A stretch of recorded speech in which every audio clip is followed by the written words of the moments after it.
Dear colleagues, I'm Prof Diener, a stroke neurologist from Germany, and my today's topic was the International Stroke Congress in Houston at the end of February.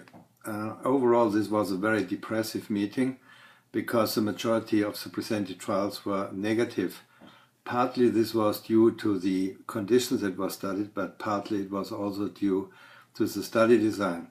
Let me start with acute therapy. Thrombectomy is now established with stent retrievers as the most effective therapy for large vessel occlusions in the anterior circulation.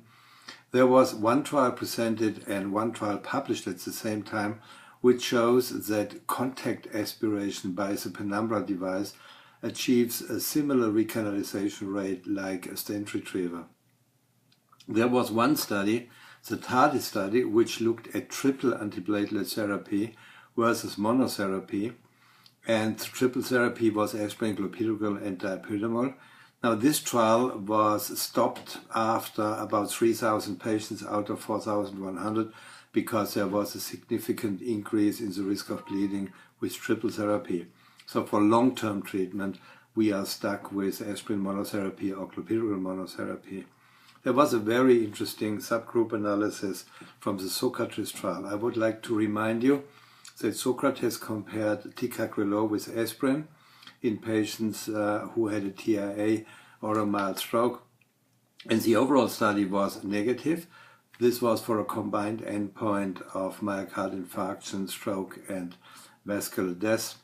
Now, what the presentation here was, they looked at the 23% of patients who clearly had atherosclerosis. And you would expect that a more potent antiplatelet drug is more effective in atherosclerosis, for example, compared to lacunar stroke. And this is what the investigators showed. So there are basically two important points out of the Socrates trial. Ticagrelor is superior to aspirin in preventing ischemic stroke, and it's most effective in people who have atherosclerosis. Now, whether this leads to a label is very doubtful.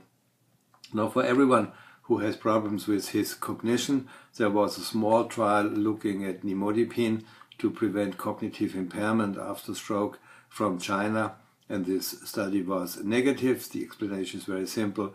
The study was too small and too short. So, ladies and gentlemen, in Houston, we had nice weather. The sun was shining, but the science was disappointing. I'm Prof Diener from the Department of Neurology at the University of Essen in Germany. Thank you for listening.